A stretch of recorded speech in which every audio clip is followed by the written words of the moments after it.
Welcome to your awakening. Please stay calm as your reality is adjusted.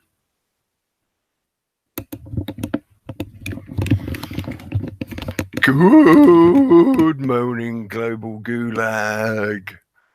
Stop screen share. Thank you. Okay, let's see how long camera lasts this evening. Welcome back, folks. Yeah, folks, this week. Welcome back again.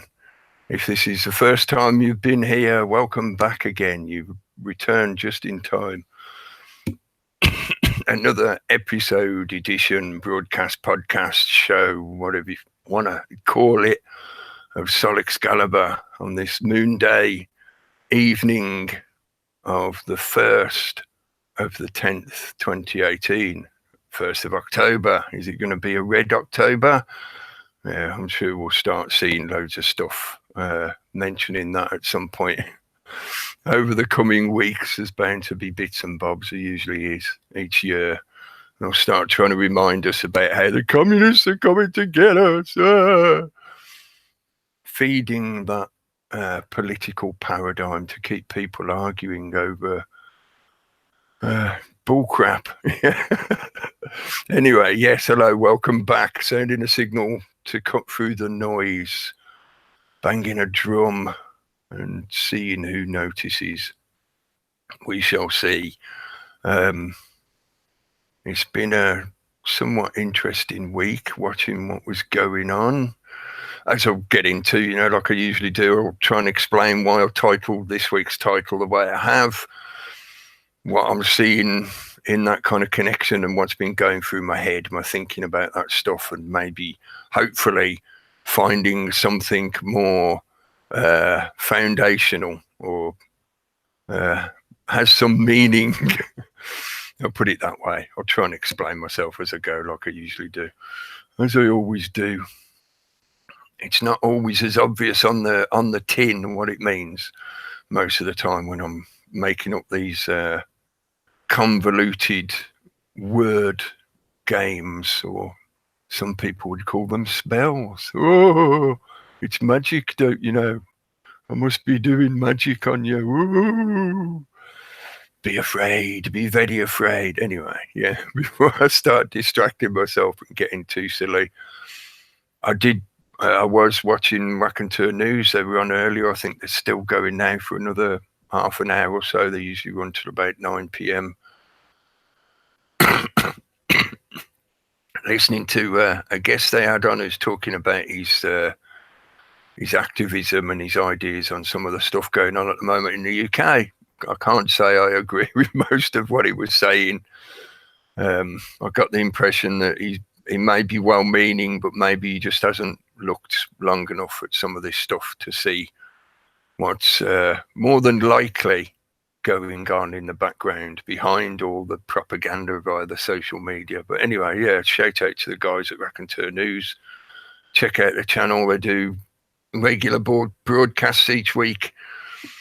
They'll be on again tomorrow, I think. I may be on there if they send me an invite.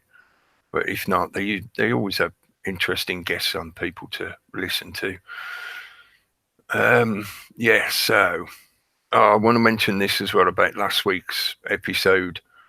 I hope that people sort of got a lot of the intention behind what I was trying to say with last week's episode.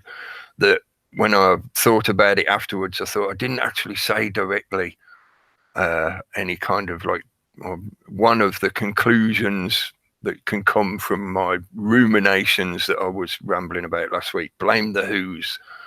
And I was talking about the different elements of influence that can most likely do for most people integrate into your life such that they can affect your decisions, affect the state of your life, etc.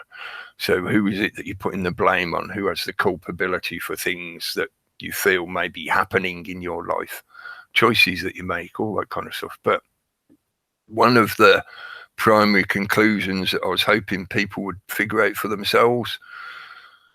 But I thought it's maybe worth saying it just to sort of drive the point home, because there's been a lot of this kind of stuff over the years in general, but certainly in recent years, they're pushing any divide they can, any box that can be labelled and said to have an opposition. You know, they're putting people into these boxes. They want people to assume these boxes, these labels, so that then you can be set against somebody else. You know, divide and rule, divide and conquer, Hegelian dialectic, blah, blah, blah. And what I was trying to point out with last week was, when it comes down to it, I feel my argument about this, and what I feel is a large reality of what's going on in all this craziness, I don't really have a major concern about somebody's race, religion, creed, colour, ethnicity, culture, clothing, hairstyle, tattoos, makeup, whatever other surface layer of stuff, egoically based layer of stuff that they may point at and say, that's the reason why I do these things that you consider to be bad. They're the ones making the choices to do bad things. I think towards the end of my ramblings last week, I did sort of say, it's people making the choices to do bad things.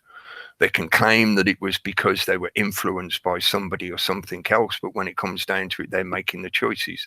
If they've been ill-informed or misinformed, then maybe you say they're nescient, but they're still making the choices. So my point being is, I don't care what race, colour, creed or religion you are. If you're doing bad things to other people, to the world in general, that makes you the bad. That makes you in the wrong. So attempting to put people into these boxes and saying, oh, well, all the bad that's occurring in the UK at the moment is because all these immigrants are of a different faith to us. They're all Muslims and they don't fit in, so therefore it's all their fault. They're wrong. Their faith is just wrong, full stop. What are those people actually doing in your environment that is bad? I don't care about theirs or your so-called justification that it's because, I believe in this particular fairy god, or I believe in this particular fairy. No, you're the one making the choices and doing the bad things. So in terms of the blame the who's, it's those who are enacting the things that cause suffering and death and all the bad shit. So this constant push, because this has been part of what's been going on recently, and it is sort of connected into some of the stuff I'm going to rant about tonight. This push towards, you must pick who is the enemy. You must lay a label on a particular demographic or group of people or whatever and say it's all their fault. In other words, you must position yourself as part of that game of that Hegelian dialectic of, if you don't have an enemy, we'll make one for you. But we just need you to be preoccupied, distracted, and bogged down by competing with this other that is the holder of all blame in your world. So is it the Jesuits? Is it the Jews? Is it the Masons? Is it the lizard Illuminati kings? People making decisions and enacting things that cause suffering to others. In particular, a lot of what I rant about is that being done in such a way that it affects people en masse. It's affecting the majority of us. Most of the time when it comes to the global and geopolitical situations, it's the entire fucking world of us and everything on that world, your entire existence. There are certain people, certain groups doing things and enacting things that is causing all those problems. So hopefully, people got that general kind of idea from last week. I was trying to point out those difficulties of at what point do you draw the line of culpability and responsibility. It's all well and good to be able to say, like, I did it because the devil made me do it. And it's like, yeah, okay, mate. Are you clinically insane, or is that just a convenient excuse that you can carry on being a fucking arsehole? Yes, so it does connect into some of the stuff I want to rant about tonight, and I will try and explain why.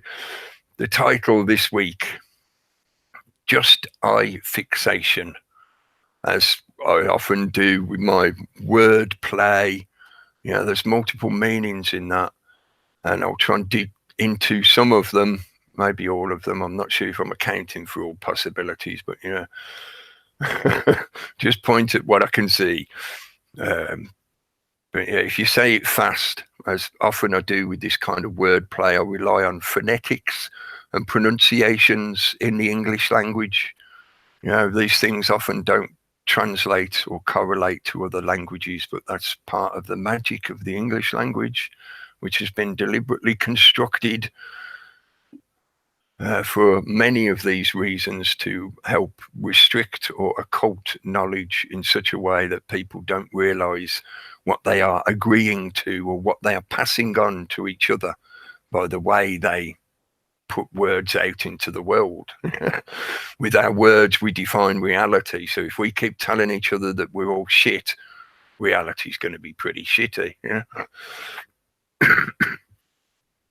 But just eye fixation, if you say it quick, justification, justification, justification, fixation. It's close. It works for what I wanted. And I'll get into explaining that. And the subtitle, PASA, is partly based on other stuff I've talked about before. I'll come back and explain that when it's appropriate within my ramblings, but it'll make the acronym will make sense once I say it. So anyway, yes, just eye fixation. Oh, losing me footstool. Yeah, I've got a nice little, it's actually a subwoofer under my table that I can stick my feet on because I've got long legs, so it's nice to stretch my legs out, you know. Most of this world is built for midgets as far as I'm concerned. Like chairs are not the right size and all that kind of stuff, but you know, that's what you get for being a giant in a world of midgets. Maybe that could be labeled as egotistical. Yeah. Another sort of side note that in a way connects into some of the stuff that I've been rambling about, but I just thought was an interesting addition to possibly some of the stuff that's going on at the moment. It's been approximately 6 years since that classically cliched date in 2012, which connects into not just the Mayan tradition, but other traditions as well that connect into the cycles of the sun, the solar cycles that affect the entire solar system, including us. And there seems to be this thread of ancient knowledge from very long ago that people comprehended those movements of the solar system such that they were able to track when there would be these major changes in the situation on the Earth itself. So in other words, they had a good idea. You know, I don't want to say accurately could predict, because massive variabilities and gaps in knowledge about their knowledge, but they had an ability to be able to have a good idea of when things would become more severe for their living conditions or beneficial to their living conditions. That helped them thrive and survive. Part of that knowledge was woven into the tapestry that we're told is the Mayan tradition, the Mayan prophecies, as they were often promoted as. But in that Mayan tradition, it's been approximately 6 years since 2012. 6 is 1/7 of 420. That base 20 system that is part of the Mayan tradition, their calendrical system. So it did have me considering, wondering, thinking about, ruminating on, could some of the increase in what is going on at the moment, the push towards certain agitations or friction points within society at large, as well as within each person's individual lives, of people's own process of going through this experience, could it be that there's a ramp up in a lot of the stuff that's going on at the moment because of that timing? Maybe there's part of that cycle that fits about now. We are now more readily heading into, or more obviously heading into, what seems to be, what looks more than likely to be, a solar minima, which means a lack of sunspots on the sun. That reduction in solar activity will have an effect here on Earth. Some of those effects are already becoming more readily apparent to most people. The general populace who don't spend a large amount of time pouring through data and statistics about scientific information to do with climate and geological changes. That's more than a full-time job to keep a good eye on a lot of what's going on with those kind of situations, to keep up with all the new data and stuff like that. So for the general populace, what I feel is the reality of a lot of these changes that are going on in the solar system at the moment were way too much work beyond a ready overview of the situation. So most of the general public were relying on other people to pass that information to them. Now, the general effects of the changes in the weather, when back in 2012 we were told that our children would not know snow, most of the coastal cities will be flooded and gone, the polar ice caps will be gone. And lo and behold, now, as the cycles of the seasons have progressed this year, the cycles have been much more defined. Those seasonal changes have been much more defined than they were last year and the year before and the year before. And that could be, more than likely, is linked to the changes in the solar cycle. So it's becoming more obvious to even just the general populace who don't spend a large amount of time keeping up with all that scientific data to do with climate and blah, blah, blah. Yeah. So I do wonder whether is there something to that approximate 6-year time cycle since 2012. I thought I'd throw that in as extra brain food if people are interested in that kind of stuff to consider. I'd also reference there's a guy called Alex Ansari that I've followed for years, who talks about the connections between solar activity and our biological cells, our energetic cells. Because we are not existing in a vacuum. We're connected to the environment of this planet, and the environment of this planet is connected to the sun, to Sol. So what is going on there has a weather effect on us here. So it can affect people's psychology. There's a lot more to it, but if you're interested, he's been talking about that kind of stuff for years. And he was recently raising the point again, there is a lot more agitation in general at the moment across the planet. And that can coincide with the theories about solar cycles, but also coincides with the historical data about the rise and fall of empires, or the profitability and decline of empires, whether they're succeeding or struggling, etc., etc. So it's not just based on theoretical ideas. A lot of this is based on history. If you take the academic history as it is, even allow for a loose boundary line on that, academic history. Right, just eye fixation. I caught some of just what can I call it without streaming into a tirade of profanity. The craziness about the Kavanaugh situation in the USA, and the just circus show of that trial.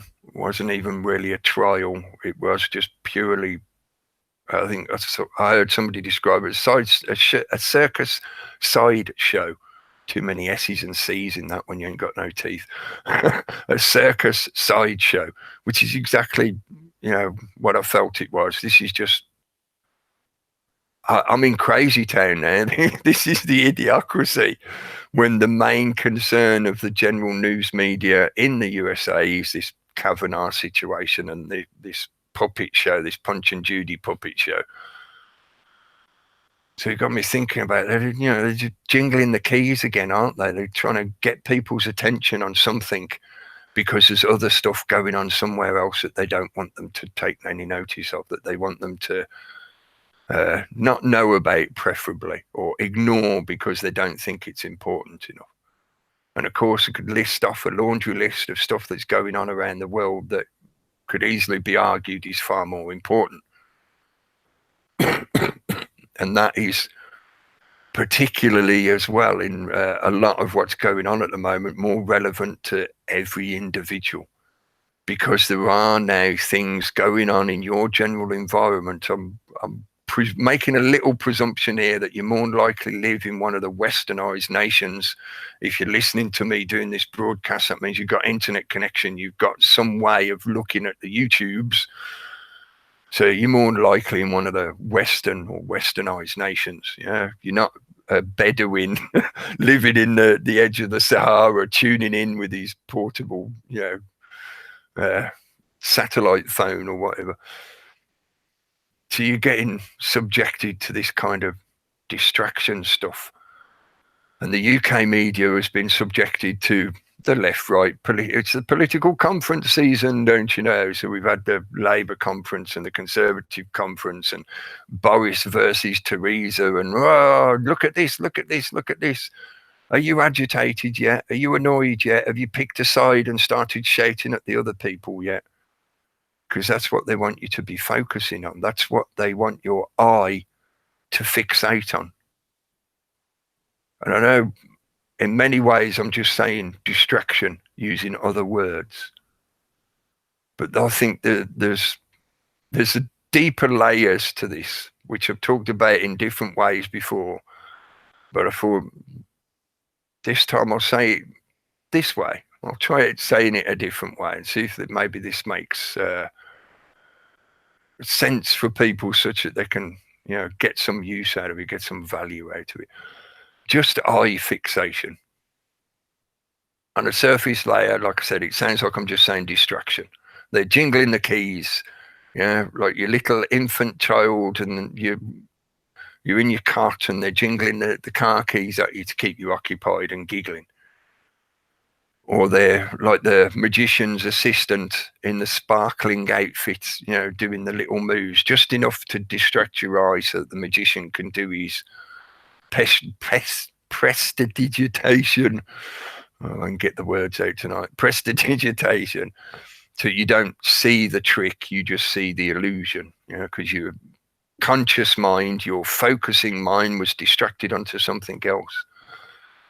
And that's what got me following the steps towards the deeper layers of this. This is not just about distracting your eye, as in catching your attention, like the jingling keys.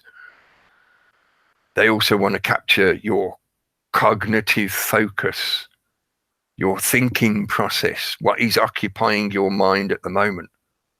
You should be concerned about Boris Johnson being, whatever you want to call him, a buffoon. I usually call him Bojo, the political chimp.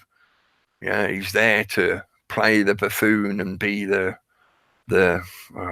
establishment figure, but he's just a little bit lovable. You know what I mean? He's like the particular characters on certain movies that they're not exactly a nice guy. They're a bit shady, but he's funny and he's charming and he plays the fool and all that kind of shit.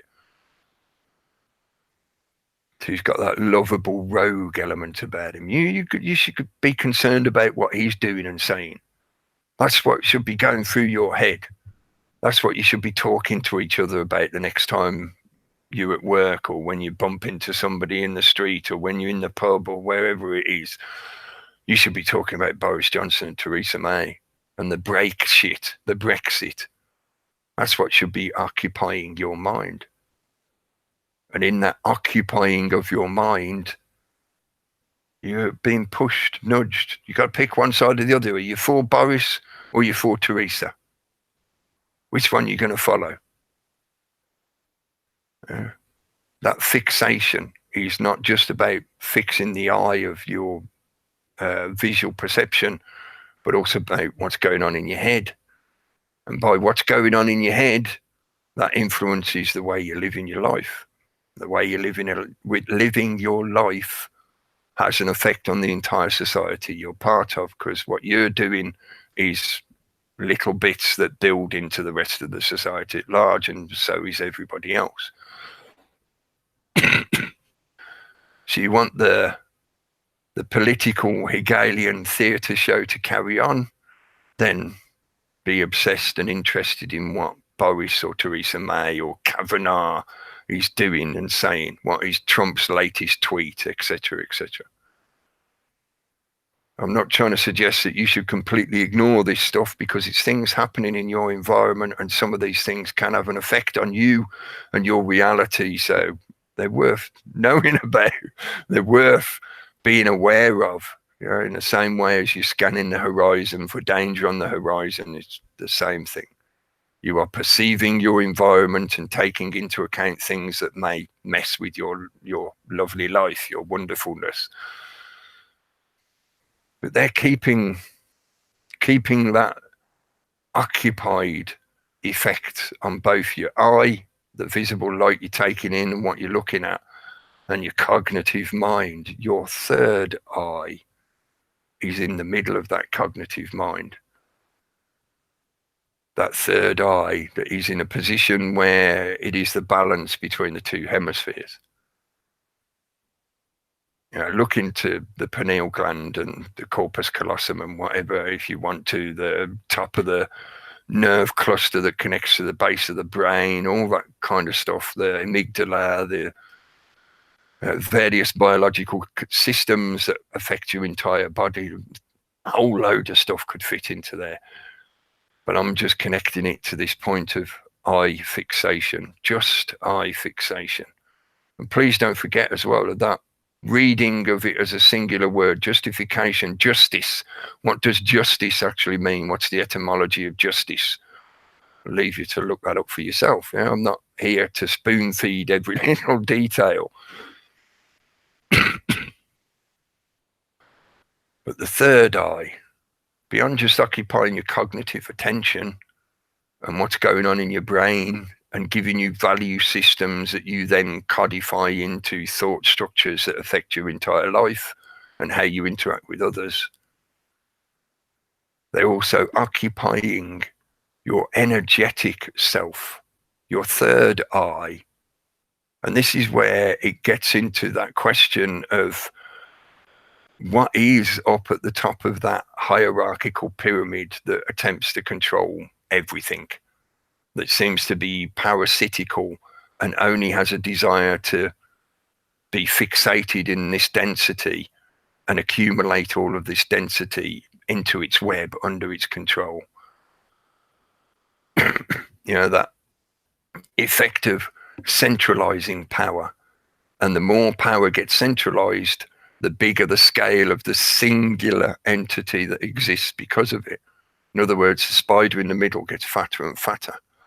You know, the great Ungoliant hungered to eat the crystals of light that were created by the elves in Tolkien's world. You know, Tolkien hid a hell of a lot of information in his stories that is not readily apparent unless you're interested in some of these other knowledge areas, such as occultism and mythology and stuff like that.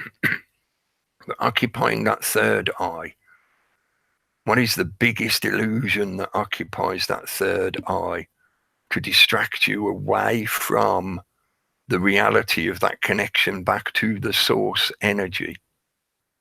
I've spoken before about the kaleidoscopic effect or the tesseract effect of infinite refraction and reflection.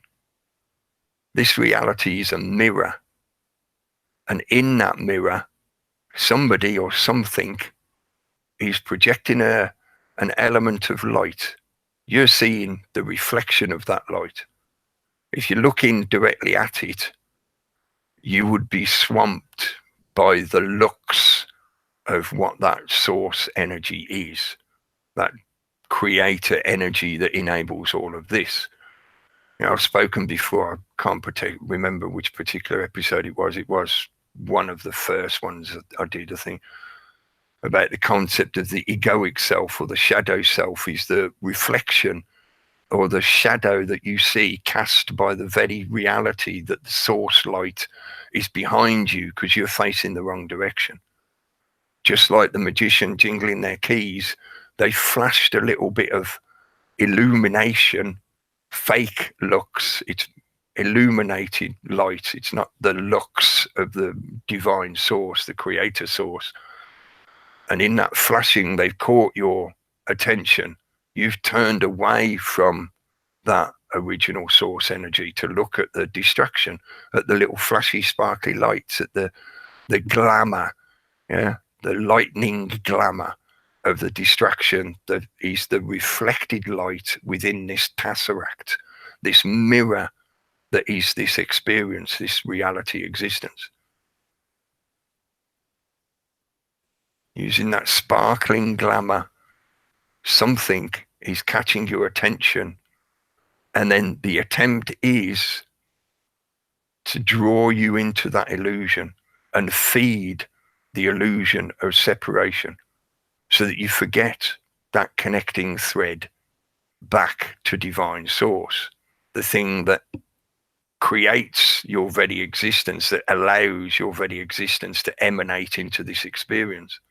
And I'm not saying allowed as in like an authority figure, yeah? We allow you liberty, yeah? And I don't agree with some of the way it's been portrayed anyway. I think a lot of this is deliberate pollution and corruption of the original knowledge base, the original logos.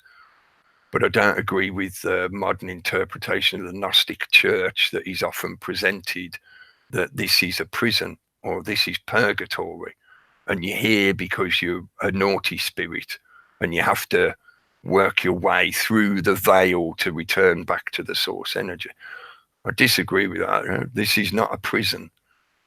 The Creator God did not create a play set so that he could torment people until they agree with him. That's not the Creator spirit. The ultimate Creator energy would not need to do that. That's using force. That's using violence to force somebody to follow your will. The greatest Creator, the ultimate thing that we define as the word God, that which nothing can be better than, wouldn't do that. The ultimate goodness would be the ability to have people join you without needing to force them in any way. So creating this environment where all you do is torment people, you torture people in a prison until they go, oh, okay, I believe in you now because you tortured me so terribly. That's not real faith. That's not real knowing, which is gnosis, which is what the original logos, the original knowledge base of the Gnostics was about. Having the knowing within yourself that there is that connection back to the Creator energy, that you don't need any middleman, you don't need any priesthood to define to you how your energy connects back to the original source and to act as a gatekeeper, keeping you away from that original energy and keeping your third eye, where your connection comes from, or where you can sense your connection within your own biology, keeping you distracted and looking the wrong direction, keeping you focused on this density, which requires the assumption and the taking on of the cloak of the egoic self, the illusion of the egoic self. Why is it that we're fed this symbolism of an eyeball, a single eyeball on top of a pyramid? Why is it presented in such a way to the general populace? And you can't say this is hidden information anymore. This is not hidden knowledge anymore. Yeah, it comes from occultist traditions, but now it's not occulted anymore because this knowledge is out there. If anything, it's promoted. So why is it that they keep showing us this symbolism of a triangle, which is made to look like a pyramid most of the time, but really it's just a triangle? Yeah? You don't usually see it in 3 dimensions. You usually presented it as a 2-dimensional imagery. There's reason for that. If you look into this stuff from a purely sacred geometry point of view, there's a reason it's presented as a 2-dimensional image. But my point being, in general culture, in what is now popular culture, it's presented as a triangle with an eyeball at the top. You know, the cliched saying, the land of the blind, the one-eyed man is king. is just another way of saying in the land of the ignorant or nescient, anyone with knowledge will be able to be in a position of superiority over those without that knowledge. So straight away, it creates that principle of hierarchy. That all you need to do is get the knowledge, and with the knowledge, you'll be on top of everybody else. You'll be the king, using that definition of monarchy and whatever. That way of putting a badge on those that are supposed to be on the top. It reinforces the definition, that principle of a hierarchical system with a singular entity on the top of it, one I. Why is it one I? I postulate that it's one I. I know about the theological reasoning behind it. I also am fairly aware about the sacred geometrical reasons and Kabbalistic connections and whatever, ancient knowledge connections. But I also think it's because they are letting you know that what they are concentrating on is that third eye in yourself. The eye that is on top of the pyramid is not one of your normal biological oculi, one of your eyeballs. No, it's the third eye within the true self. It is where that connection to the creator source can be sensed, can be felt, can be connected to, such that there is no longer any need for a middleman. I don't need to ask a priest about this, that, or the other, whatever. No, I don't need to ask a priest. I go to that connection, and I can see examples of that connection emanating in reality all around me. I am one of those examples of that connection. We all are one of those examples of that connection.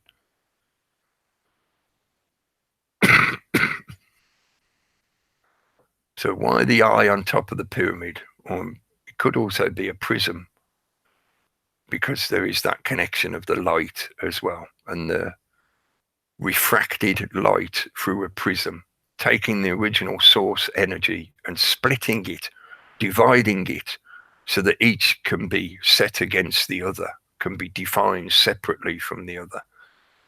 There's a lot about that connected into our own biology as well, about how we can define certain colors and stuff like that, different frequencies that we're able to register. Again, I would say this all connects back to ancient knowledge that people were aware of a long time ago, that has, for some reason, gone into a situation where a select few people were able to sit on top of that knowledge. Whether it was because of some ancient cataclysm in the past that wiped out most of the people and the knowledge base, possibly, whatever the reasoning is, something happened in the past that meant vast amounts of useful and healthy information that is good for both the individual and the collective, us as individuals and us as a social being living together in societies. The useful information has been accumulated by certain groups and individuals, and they have sat on it and controlled it, so that we can have this hierarchical pyramidal structure with a singular eyeball at the top. That, I think, is a fairly obvious reality to anyone that looks at the track of history, even allowing for the vagaries and discrepancies in the academic account and accepted model of the supposed history of us, of mankind, of human beings. And that situation has perpetuated for the last few thousand years, to the point now where that centralizing effect of the accumulation and controlling the distribution and availability of knowledge has reached a point that it can have a global web effect, so that now the influence of those few people can affect the lives and reality of many, many thousands, millions of people at a time. The land of the blind, the one-eyed man is king. Those with knowledge can use that knowledge to manipulate others, and then disguise what they're doing by calling it magic, or calling it social engineering, or calling it propaganda. or calling it tribalism, or just reel off a whole load of labels, some of them, many of them from academia, that just help compartmentalize people into separate divides. That was really the major part about the just I fixation that I wanted to get across.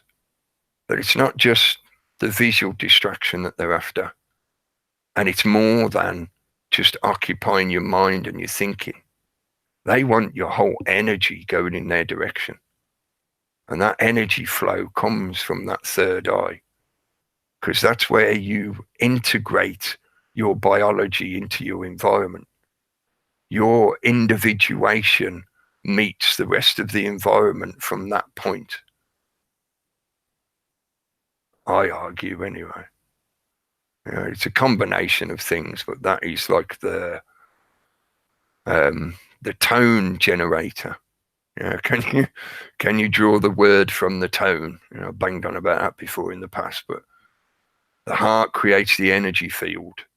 The gut provides the fuel and the instinctive connection from your ingestion of the environment. You know, you're taking your lungs as well, I think really should connect into that, because your olfactory senses, your sense of smell and taste. Your gut is taking samples of your environment. So it's giving you that instinctual connection to what's going on in your environment. And the pineal gland, the central, I would argue, the central nervous hub or nexus, those three combined are what give you your connection, in your individuated connection into this experience. And keeping the connection back to the original source energy. Think of it as like the stem of a plant, the root of a plant growing upwards. You know, energy field goes upwards. It comes from the ground up. That's why the chakras go upwards, just like the light spectrum going upwards in frequency. There are reasons for that. It's not magic. It's not mysticism. It's science that benefits those who control it. So therefore they try to keep hold of it and hide it from everybody else, so that most people end up spending all their lives, or the majority of their lives, in infantilized states of self, where they will quite happily take part in the circus game because they don't know any better. They haven't learned to know any better.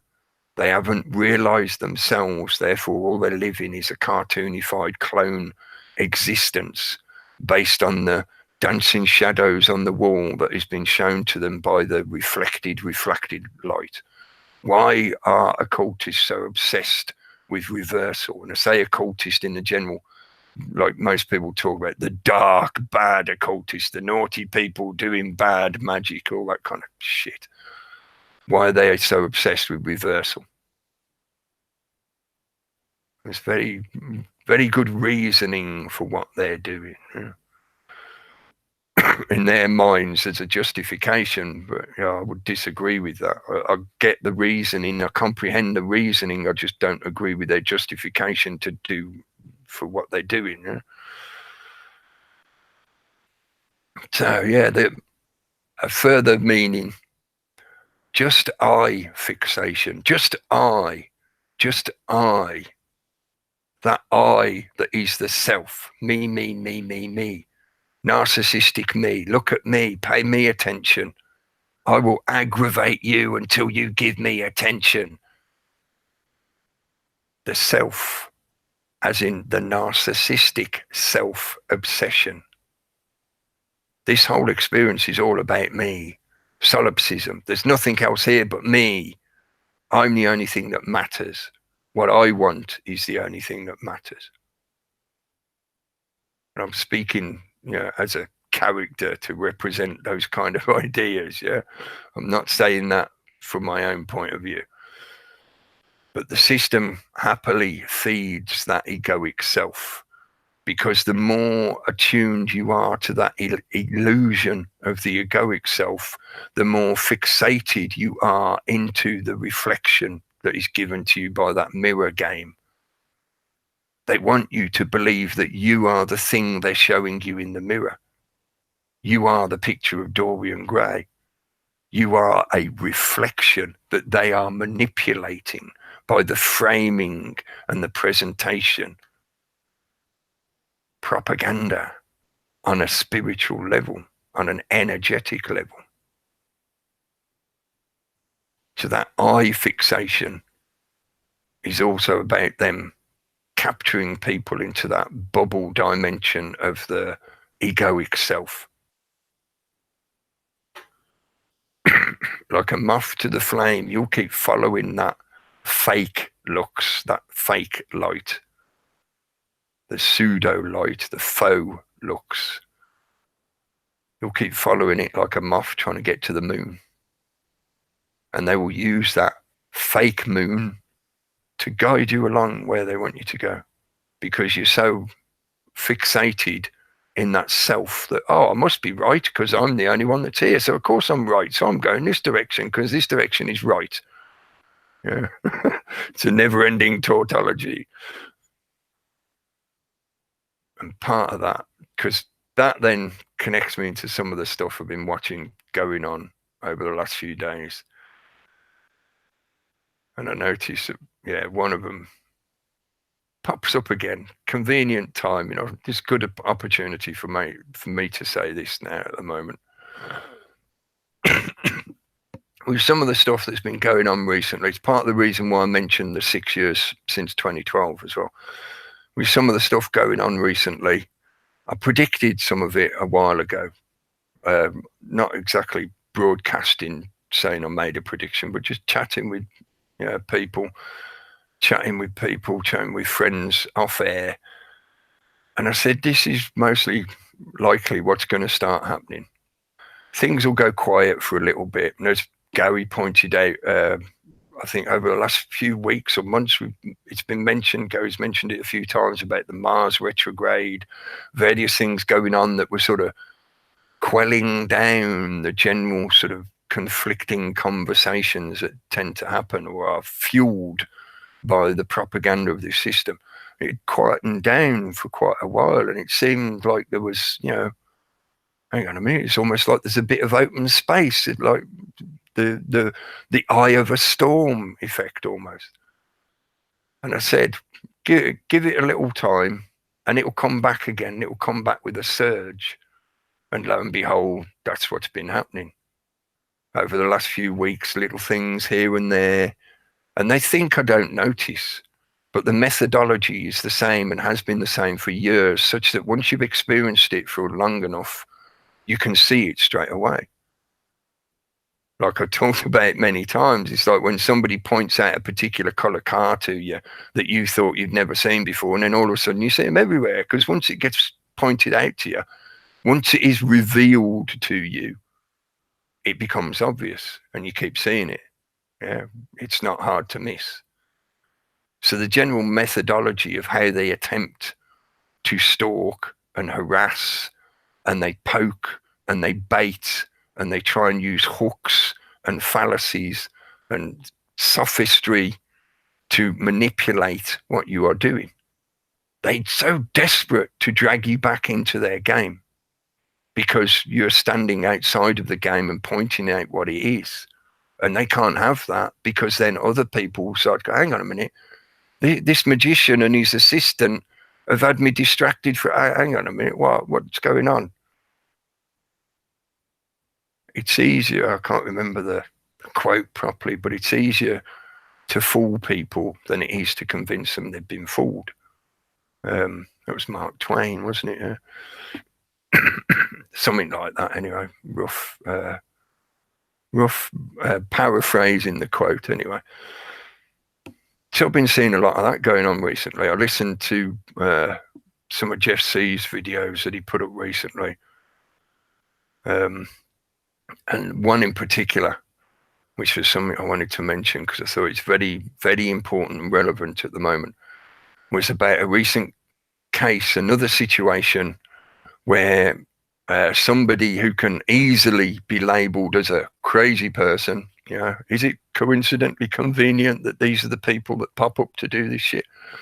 A conveniently crazy person was making violent threats against the staff at YouTube headquarters. So he was visited and arrested by the FBI. This is not so long after, trying to remember her name, Agmad or Agdam, something like that, the woman who did dancing videos and got annoyed with YouTube for restricting her channel such that she went and shot people at the YouTube headquarters. These events are not conveniently coincidental or coincidentally convenient. Are you a conspiracy theorist or are you a coincidence theorist? How many coincidences do you need before you see the conspiracy? These things are not happening by happenstance at this time. There is a push, an increase to control this environment because the free access and distribution and dissemination of information is where the energy, the power is leaking out. They didn't allow us access to this thing that we call the internet because they wanted us all to get better, to become better. They wanted us all to learn and progress and evolve and advance and whatever you want to call it.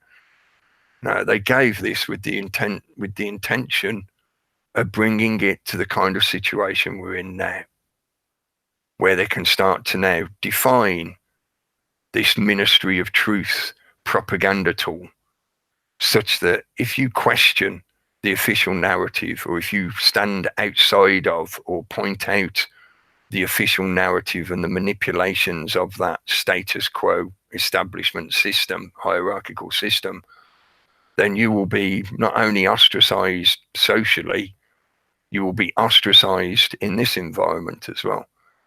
Your point of view, your information, your ideas will be excluded. They will be considered heretical and they will not appear at the top of the search list. They've been rolling out a gradual pattern of using gradualism, of reducing and reducing and reducing and reducing and reducing what you are and are not allowed to do. So that now it's got to the point where they're just sort of sweeping up the floor now. They've got all the stuff set up. They've got the infrastructure established. They've got the legislation established. Now they're just finalizing and finessing the public acquiescence to, oh, well, this is the way it's going to be. You got to be politically correct. Otherwise, you'll get banned on Facebook. And they are sweeping up the floor. They cannot. There's something I posted in a comment under Jeff's video. He says it himself in the video. It would be too obvious to the general public if they come along and just shut down everybody that they don't like. If they shut all the little channels down that, like myself, have been here for years, been here for long enough, I argue, it's not just about an ageism thing, but if you look at this stuff for long enough, you start to see the patterns and the recurrences of, like I said, the methodology of how they try to fuck with your shit and how it becomes so, ridiculously obvious. If they shut down all those channels all at once, the public would go, hang on a minute, well, come on, I like that guy, or maybe I like that one, or maybe I've never heard of them, but you're shutting down thousands and thousands of information sources all at once. Not just YouTube. This is something that's all across the internet. They can't do it all at once because it would become too obvious to the general populace that what they're doing is creating a system of extreme censorship such that you will have nothing to turn to but the ministry of truth. So they're doing it gradually. And part of that gradual process is the use of agitation to make you go away. I've said this many times in the past. I spoke about this when the adpocalypse began Part of why they brought in financial incentives into this environment in the first place was exactly so that they could then use it for this purpose. Because now that you've got people who've built their entire lives based on what they earn via their YouTube channel, then all you've got to do is threaten to take away their way of living, the way that they earn their money. And they'll go, oh yeah, okay, I'll start posting videos about cats. Please don't shut me down. I need the money to buy food. And that gradualism, agitation, includes the multi-channel networks and the little subgroups of minions, the little imps that are used behind sock accounts to harass and stalk and agitate people until hopefully they trigger them in some fashion that they can benefit from. So like the guy Liam, I can't remember his full name, watch Jeff's video about it. They could potentially trigger people that are already susceptible or weak in that sense, that they are mentally unstable, such that they would do crazy things. I don't think he was just a genuine trigger, though. I think he's playing out a script to serve this very narrative. Or they're hoping that you'll just get so worn down. If you earn your living by this environment, they take away your way of earning your living so that you'll go and fuck off and do something else. Or they just try and agitate you to the point that you get so frustrated. Why subject yourself to this constant harassment? Why? I remember having a little discussion with somebody I knew years ago. I don't have much interaction with them ever. I haven't done for years, but long time ago. And their attitude was, oh, you go on the internet to say this stuff because you can't say it to the people around you, because you're not able to cope with the rebuttal or the refusal of your ideas. You can't cope with the countering or the argumentation, the debate against your ideas. If you think that when you talk to your friends and family, that is the worst level of rebuttal or debunking or whatever you want to call it, the refusal of your ideas, let alone your ideas, you yourself, because most commonly they will rely on ad hominem, like they'll call you stupid names, basically, or they'll try and say, oh, you're gay, you're a faggot, all the usual kind of schoolyard shit, infantile thinking. They think that that's what's going to aggravate you. But the progression of that against you yourself, beyond the ideas that you're presenting, they'll go to the extent of attacking you, the way you are, the way you live, anything. Basically, anything is game as far as they're concerned if they can attempt to use it to get you to go away, to get you to shut up, because their primary concern is that you have spread information that they don't like, their ideology doesn't agree with. That's controlling the dissemination of information and ideas. What is this ministry of truth that they are setting up? Courting controversy. I'll come back to that now, because that does sort of connect into this. I mentioned the Jeff C video. Go and check it out in that recent situation.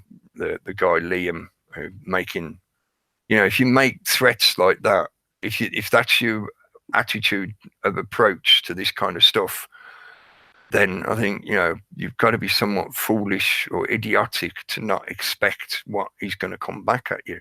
It justification. It justifies the narrative of them needing to control this environment and police the information, because some people get triggered and go crazy when you say the word yellow. Oh, I just said the word yellow.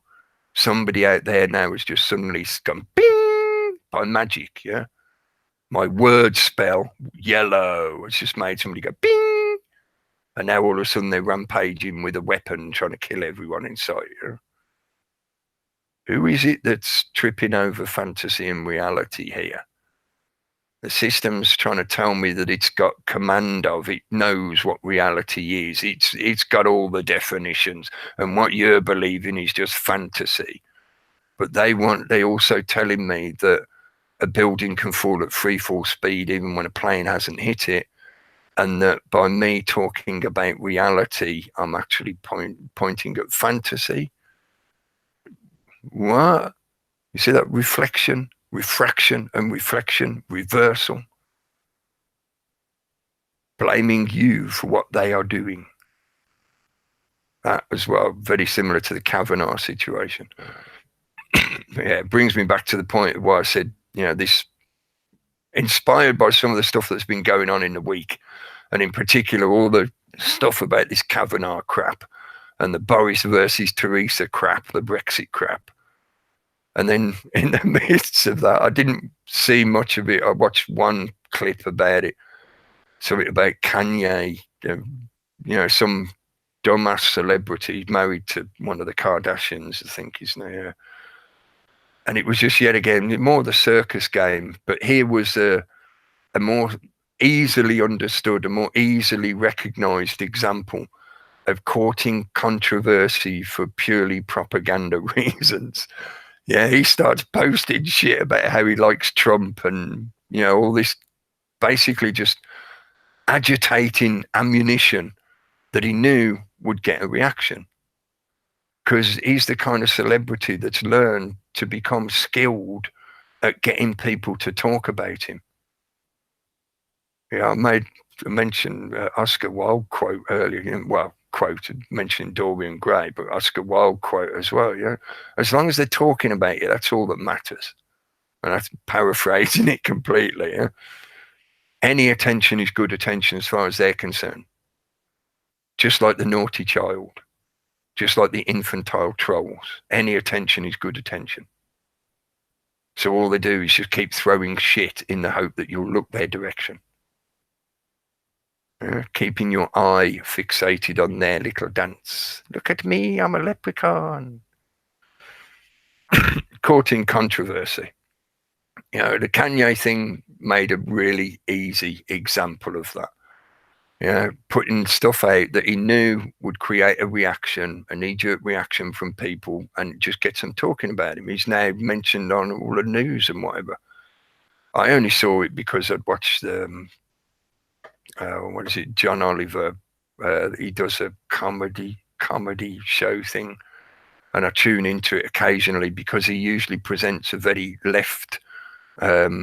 left-wing political point of view to a cultural media outlet. You know, it's supposed to be comedy entertainment, but it's stuff to do with the news and things going on in geopolitics and whatever.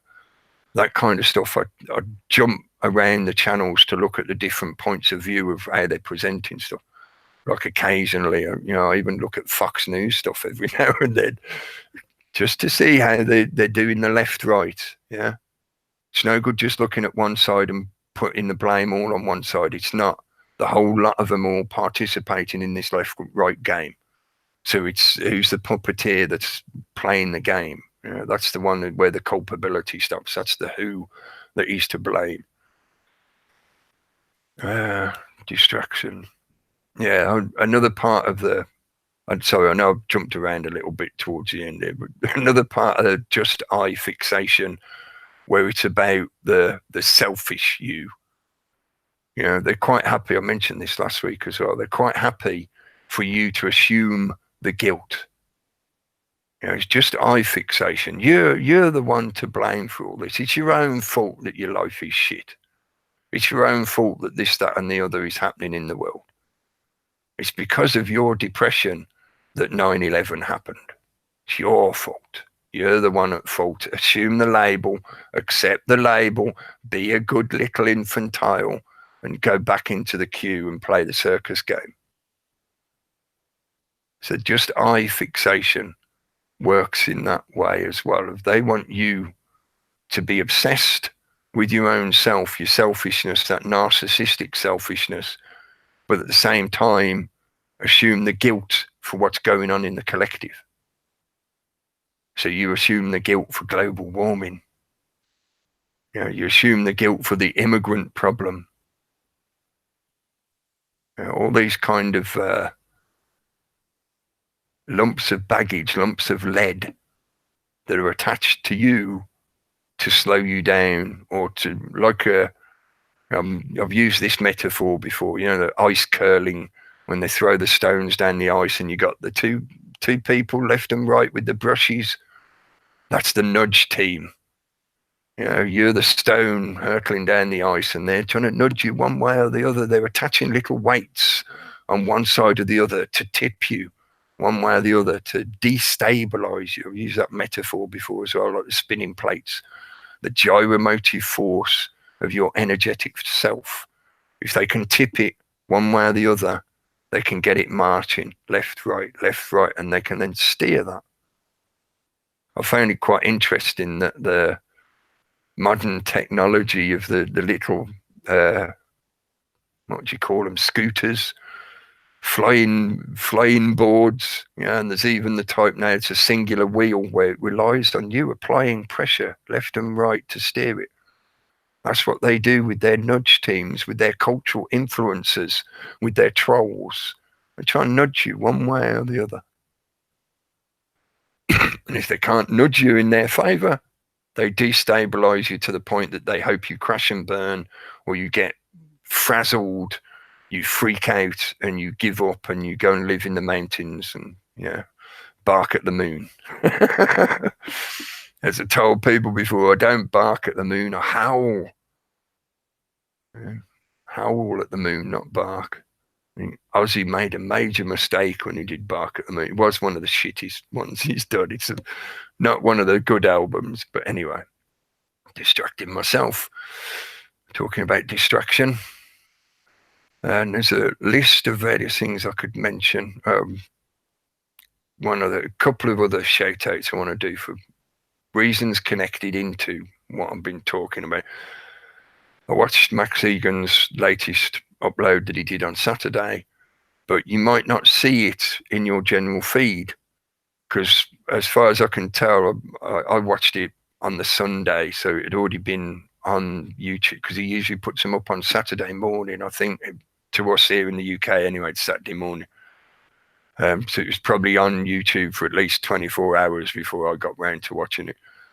And it was already had community guidelines strike on it, such that it's in that new shadow banning phase that they now do on YouTube, where your video cannot be found in searches, your video does not appear on people's feeds, on the subscription feed, your video can't be shared, no comments or chat can be posted. Basically, it's put in an isolated little box where it's not truly censored, because there are ways that people can get to it. So if somebody knows the link, or if somebody goes to a direct listing of the link, they can get to it. But to generally find it on YouTube in the way that you normally would, no, you can't find it. And why was his video put into that shadow banning mode? I think most likely because he spent a fair deal of time talking about the Jews, the state of Israel, the Zionists. And I thought it was interesting, as he often does. I've said this many times over the years. I'm sure he listens to the show. He listens to me, or the information that we're often talking about gets passed to him in one way or another, because he very often repeats stuff that we've been talking about. Even if he doesn't use the same words, he's not plagiarizing in any way. It's just that he's sort of picking up things that we've talked about and then he's talking about them. So, but he mentioned quite a few things in that made me think, oh, did you listen to that last episode I did about blaming the who? Where you're drawing the culpability lines here. And he was making the point about there are people that are culpable for a lot of this stuff that goes on. And you can, at some point, find that line of culpability and responsibility. And when it comes to a lot of the stuff going on geopolitically, like I'm often ranting about the New World Order, one world bullshit and whatever that's going on, a large portion of that can be attributed to the Zionist agenda, the state of Israel. So he's more than likely putting shadow banning because one of the ADL or some other sympathizer online there to monitor his output and to harass him and his viewers and whatever was like, it probably got flagged as soon as it was put up. You know, the algorithm now probably picked it up straight away and flagged it. And also another thing I wanted to mention about the almost kind of like an ageism thing, but it was from listening to Steve's show on Saturday. And it, like I said many times, like, you know, he similar to myself, he talks about various different things. So I can't exactly sort of say a kind of general catch-all for what he was talking about. But if you're interested in the kind of stuff like I'm talking about, go and check Steve's channel out as well, because he does stuff, you know, talking about similar topics, similar ideas. And he plays good music as well, because he's a good guitarist and singer. You know, it's not just me sitting there waffling. You know, it's not just Steve sitting there waffling. He plays you some tunes as well to help it along. Yeah. But anyway, listening to Steve's show. And the one thing he mentioned was about the age demographic in some of these environments that we now often encounter. Like I see in the Raconteur News as well, they've got a certain age demographic that tends to turn up regularly to listen to what they're doing. And I think this is true for a lot of this kind of content. There is about a middle age or more before people are interested in this kind of stuff. You know, I think for the way I do things, it's certainly like more than likely 40 plus. And I think that's because I think I did type it in Steve's chat at the time on Saturday. There is a social hierarchy that naturally emanates from age.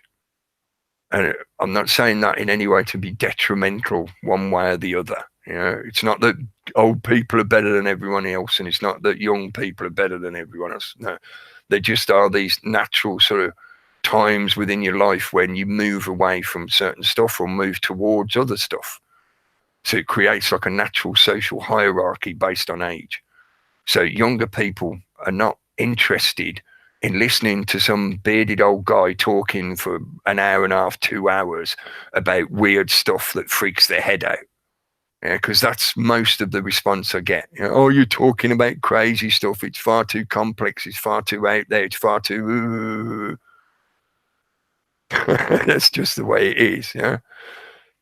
Older people tend to have more time on their hands often, or they've certainly got more thinking time on their hands, because by the time they've reached that age, they've dealt with a lot of the general things in life that younger people are preoccupied by. So they've more than likely got somewhere to live. They've got a family, they've got a home, they've got children, they've got a car, they've got a job, they've got the general things of life done.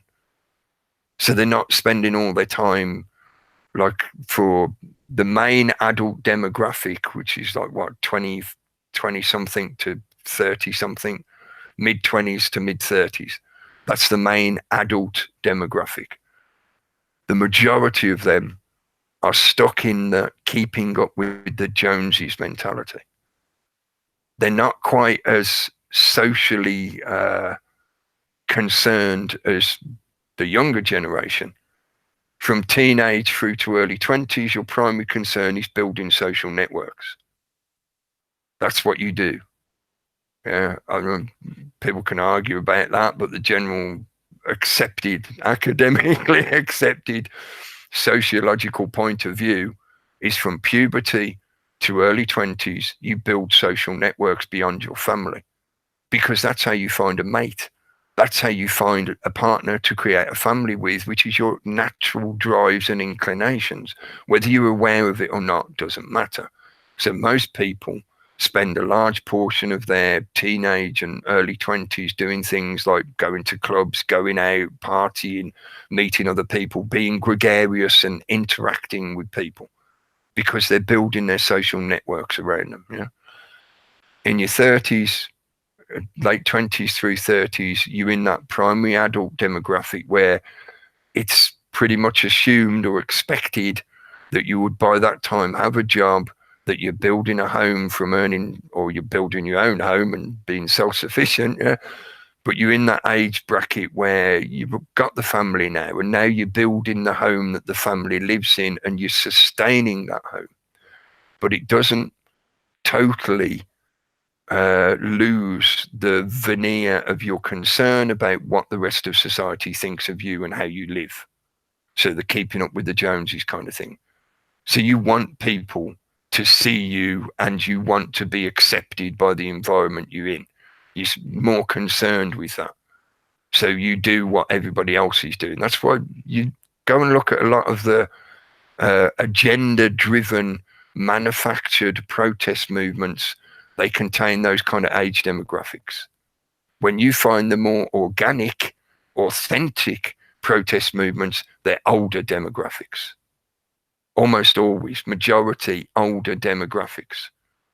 Because the older generation have seen it all before, old boss, new boss, same as the rest boss.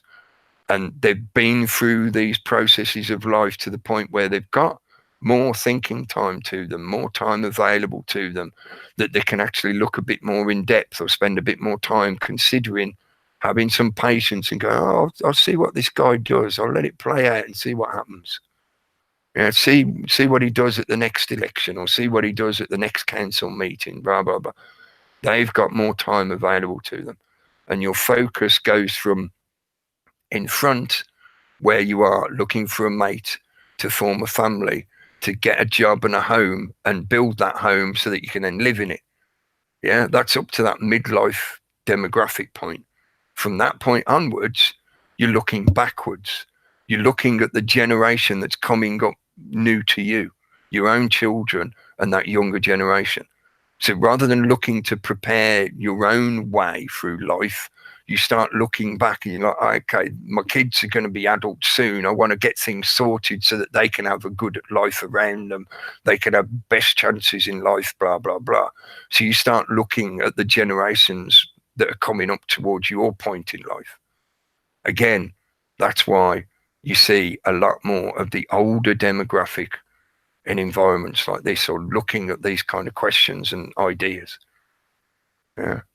They've got more life experience and more willingness and more, like I say, most often time on their hands, or ability to spend time looking at questions like these. Hopefully that makes sense. If Steve's listening out, hopefully it made sense to you, Steve, but I do think you're right. There is kind of like an age differentiation. I think some of it is natural. Some of it is fed by the system because it benefits, them creating, again, divide and rule, the young hate the old hate the young, blah, blah, blah, and just get people fighting against each other. And the obsession with youth. Yeah, that as well. They're looking for immortality. A lot of the older demographic are more, you become more aware of your own mortality as you get older. Yeah. Unless you're living in that egoic illusion, it becomes year by year more apparent that you're getting closer and closer to the point where this all stops. Yeah. So it makes you think a bit more deeply, or a bit more maybe openly, about a lot of the stuff that's going on. Anyway, one last thing, I promise it's the last thing, but this was something that just piqued my curiosity, and I wanted to externalize it in the hope that maybe somebody else sees something similar or recognizes what I'm pointing at, because I'm not sure if it's just me. Yeah. Again, it's referencing the video that Jeff put up, but it was the article that he was reading from, and I can't remember what news site that came from, but it was an online article about that situation, about guy Liam, threatening YouTube. But in that article, it was obviously written deliberately to serve the script, to serve the narrative of creating a justification of dealing with all these crazy people on the internet. And part of that deliberate construction of that narrative was, in the article, they had to mention Alex Jones. Yeah, so there was a paragraph about Alex Jones and, Alex Jones this, blah, blah, blah. And then in the first sentence of the next paragraph, they use the word metastasized. It said something along the lines of the alt-right, because that recent report about the alt-right, they used the word as well. The alt-right movement has metastasized on the internet thanks to characters like Jones and whatever, something like that. But the thing that stood out to me and really sparks my curiosity now, because I have thought this before, but after seeing that article again, this is now another faggot on the pile, another log on the fire to fuel this thought. Whenever in the rest of your life have you encountered the word metastasized? For myself, I can count on one hand the number of times that I've ever heard anyone other than Alex Jones use that word. On one hand, I can think like 4, maybe 5 times I've heard that word used ever in my entire life. But whenever Jones is around, he uses that word a lot. Even though I don't bother looking at his stuff at all anymore, I used to follow a lot of his stuff. And years ago, I used to look at InfoWars and whatever fairly regularly. And I know from watching his stuff over the years, he himself has used that word a lot. Is there some kind of strange connection there? Maybe not necessarily strange, maybe deliberate. Look at what metastasize mean and think about what Jones has done as the limited hangout agent provocateur that he was, I think, arguably right from the start. What has he done? He has metastasized a demographic of people that has served the agenda of the system to create a lot of the situation that we see online. But I thought there's something about that. Why is it that over the years, he is the only person that I've heard use that word so often? Yeah, multiple times. But anyway, just a little, extra weird one to throw in at the end. Sort of like, and finally, Alex Jones metastasized. Is there a connection? Isn't it used in the description of the growth of cancers? Yes.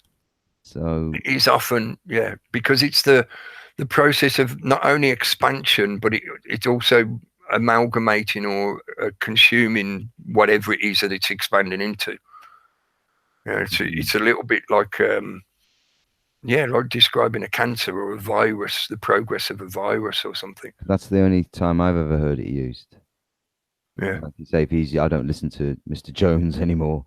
Haven't for a while, and certainly since he's disappeared off everything, I don't even jump in because there's nothing to jump into. But yeah, I'm not. It's interesting he's using that word. Yeah, they pick up on these things, don't they? Use the language, and then, like you say, that manipulation and the energy of that, and people are listening. I mean, I don't know how many people listen to his crap, but it's still a large number of InfoWar followers. I didn't watch any of it, but I did see that he'd put up, well, not he himself, obviously, because he ain't got his channel anymore, but other people had put up a video of him doing an interview with someone where he was saying how he was ready to die, he's ready to be martyred. Yeah, I did see something pop up that was on some channel, but it's like he's socially engineering his own audience, like exerting the force of the words and on the group who still think or follow him or still think he's got some value in something. But psychologically just propagandizing them, in his own way, and we've seen that years ago. We know he's a controlled opposition.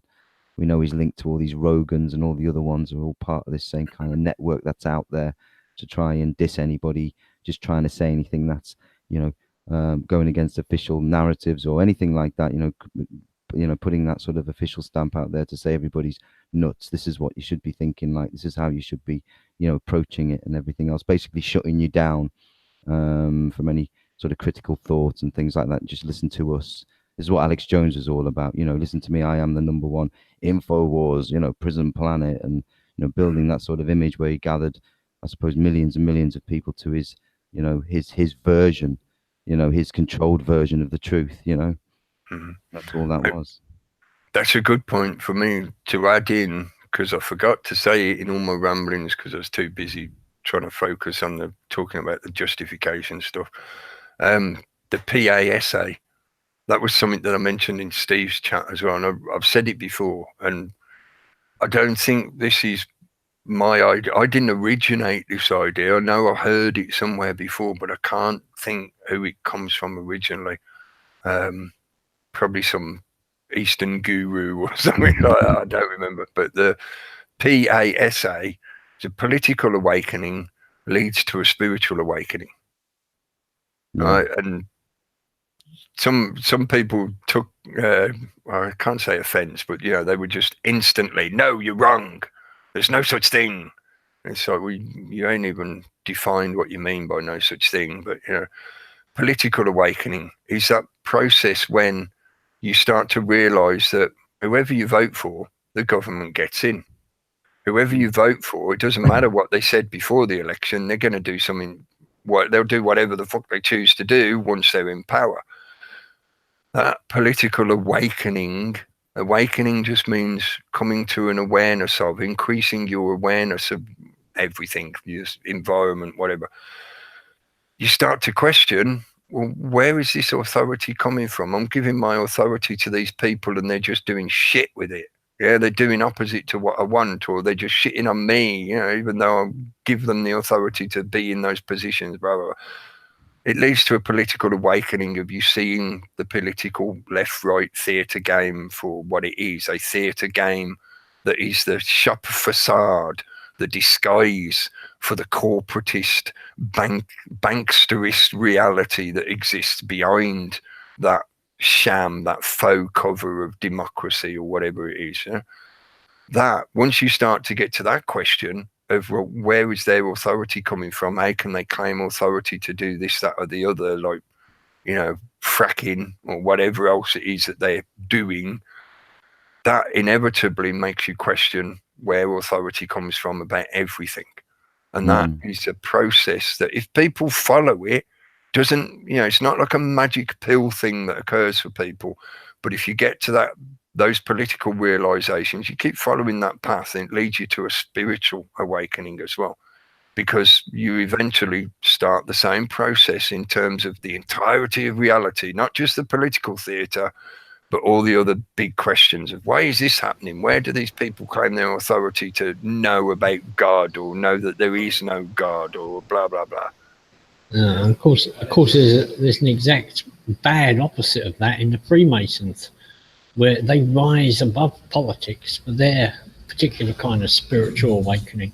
And I saw a video by Pockets of the Future, and he was telling you about somebody else's video, which they'd taken from the Freemason site last Halloween, a big meeting, and they had this, this big show with about 4,000 people in there.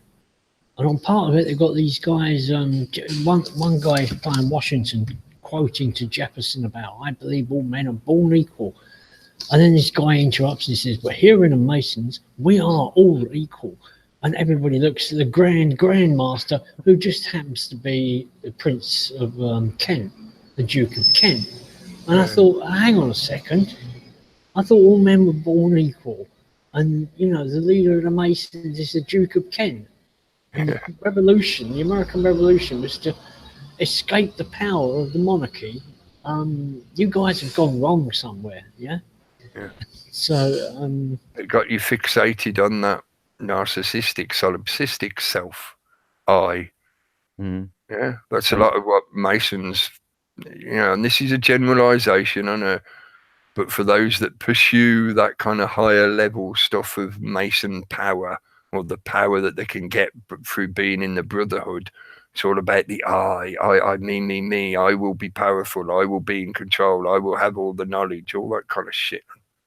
But the thing is, you're being used, aren't you? I mean, it's that's the thing. You're being manipulated, because only the ones at the top have access, like you say, this occulted or hidden knowledge, and they're using it to, like I say, control society. And this mirror world that you talked about is interesting. I just thought immediately that's virtual reality, in a sense of reality, where they're trying to build this mirror world of like something that is, false, but it's so addictive, takes you away from yourself, and we all we know about virtual reality and, you know, gaming and this type of, you know, society that's really been sort of driven, it seems like, especially the youth, young men, young lads, kids, right up to, you know, men, grown men, you know, still playing games, you know, still chasing that sort of buzz of that sort of stuff constantly, or following in another way, chasing the ball.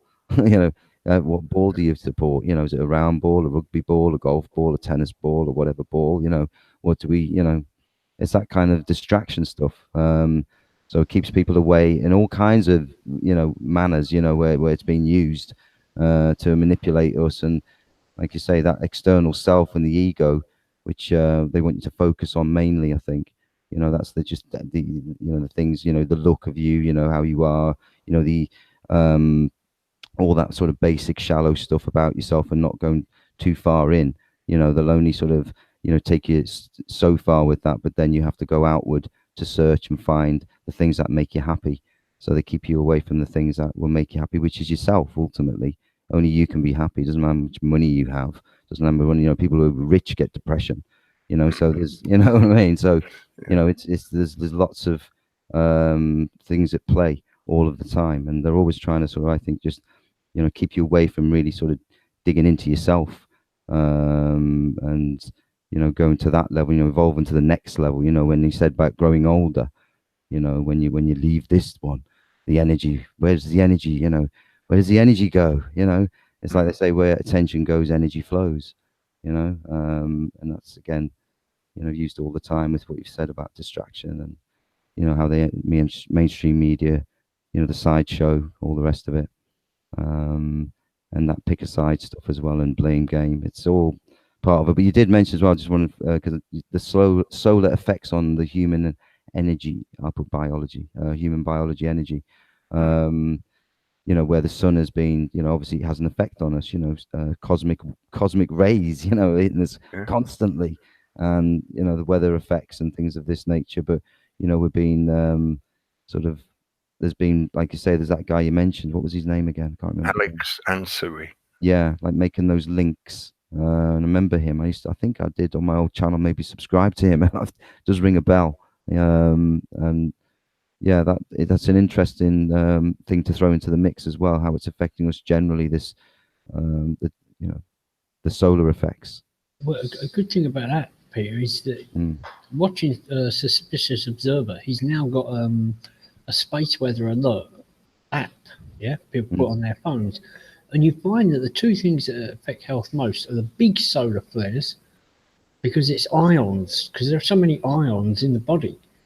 It's the big solar flares that affect, but it's also the opposite, the exact extreme opposite, when the sun quietens down, because then the magnetic field around the Earth lessens, and that lets in more cosmic rays, and they're the ones, and they've actually measured it. You know, they see the spike in cosmic rays, and they see the spike in fucking heart conditions. People being taken to hospital.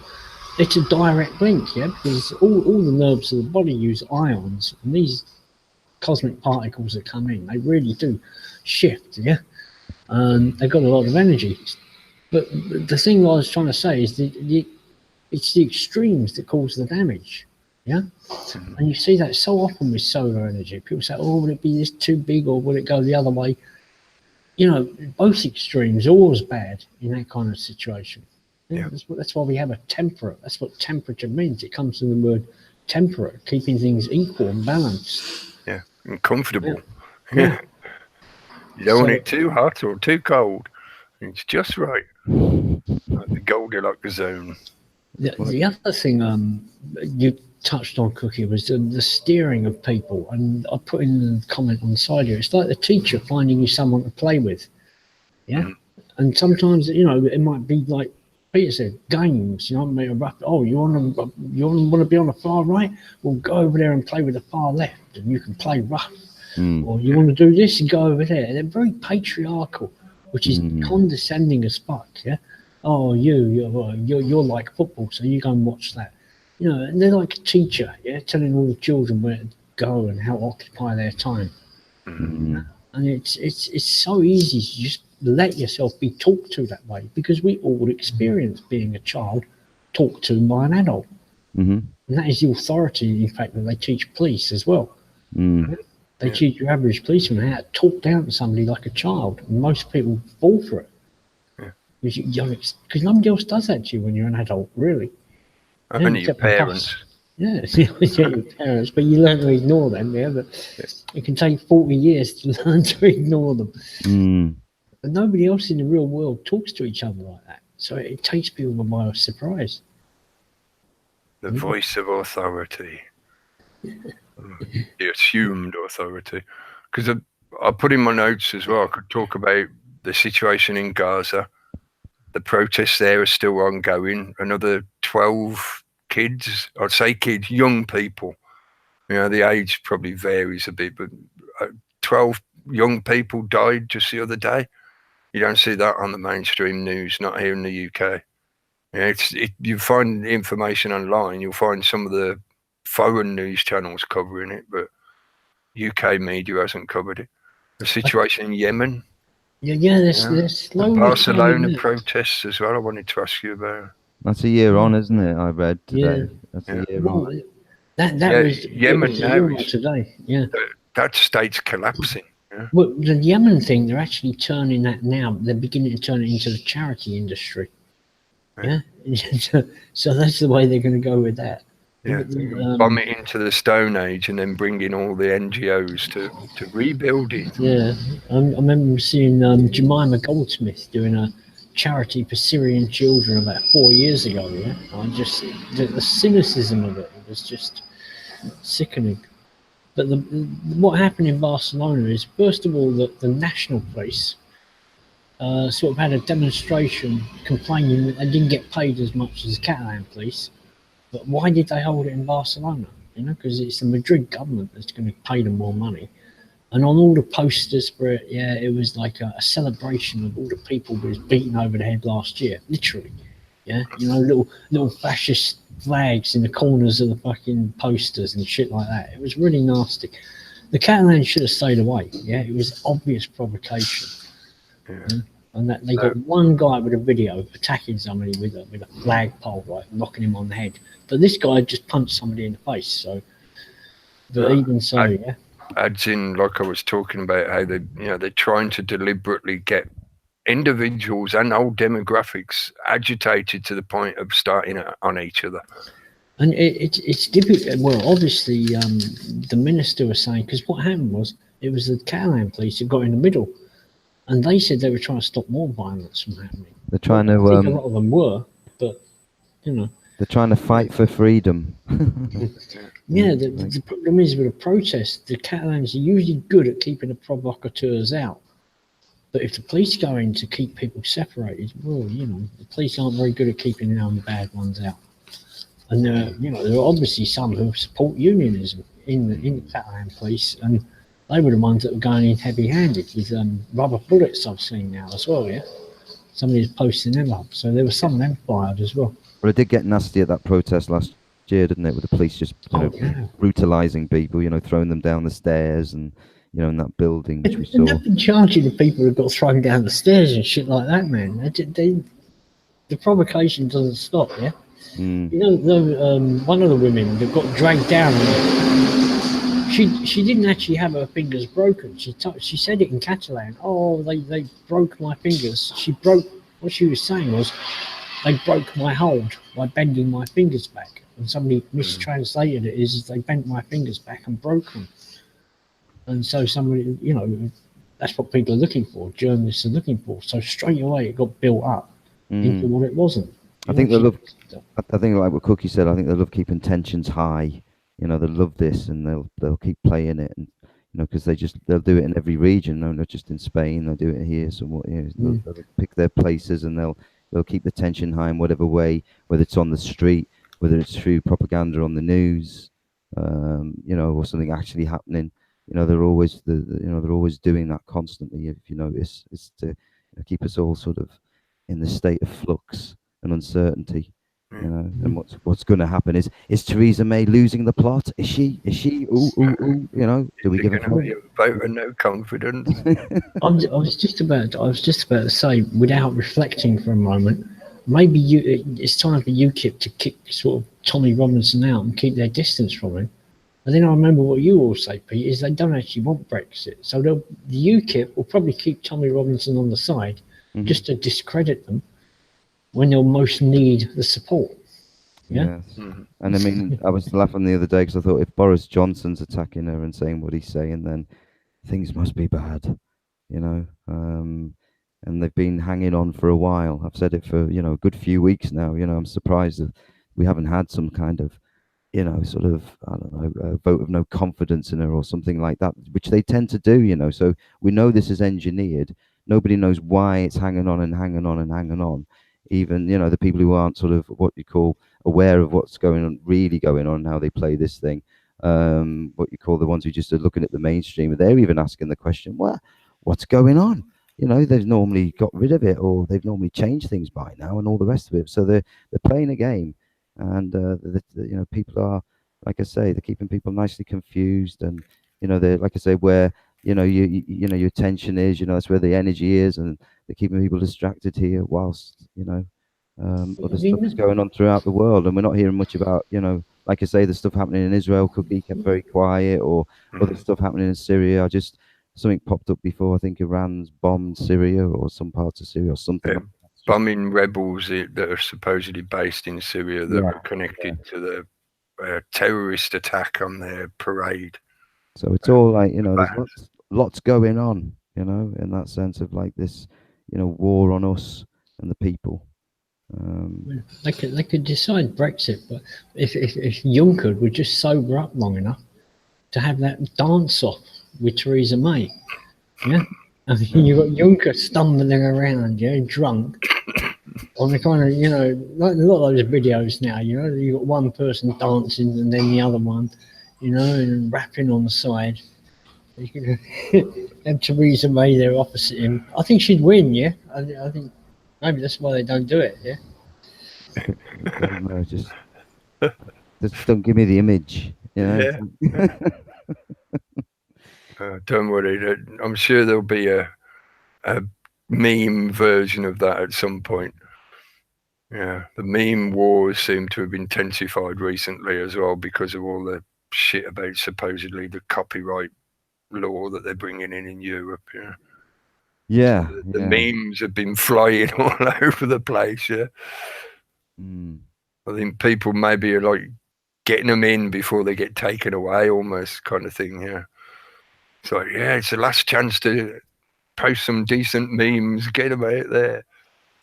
I saw another video where somebody was attacking paranoia, you know, well, not paranoia, you know, what we call concern, yeah, being concerned about things that are going on in the world, and calling it paranoia. And then I was walking down the street, and it was a kind of insight. There's this girl walking towards me, and she's talking to somebody on the phone, you know, on the thing around the neck, so she's hands-free talking to somebody. And she didn't, you know, it wasn't an interchange of the conversation. She actually stopped talking as I was like 10 yards from her and didn't start again until she'd passed me. And then I thought, well, does this show awareness of your surroundings and you're being polite to people? Is it paranoia because you don't want somebody overhearing you? But then that's what being polite is. Being polite is being just a little bit paranoid that you might offend somebody else's feelings. So these people that just want to live without paranoia and do what they want, you know, paranoia has saved your life. Paranoia is what saved our ancestors' life. The problem is, you know, not having or not being conscious of a range of situations with increasing danger. So people look at all fear and paranoia as the same thing. Oh, it can be ignored. But, you know, you have different levels, yeah? You have a worry, paranoia, danger. Yeah, I mean, if you're just going to go around without any paranoia or fear of anything, you're going to end up under a bus. Yeah.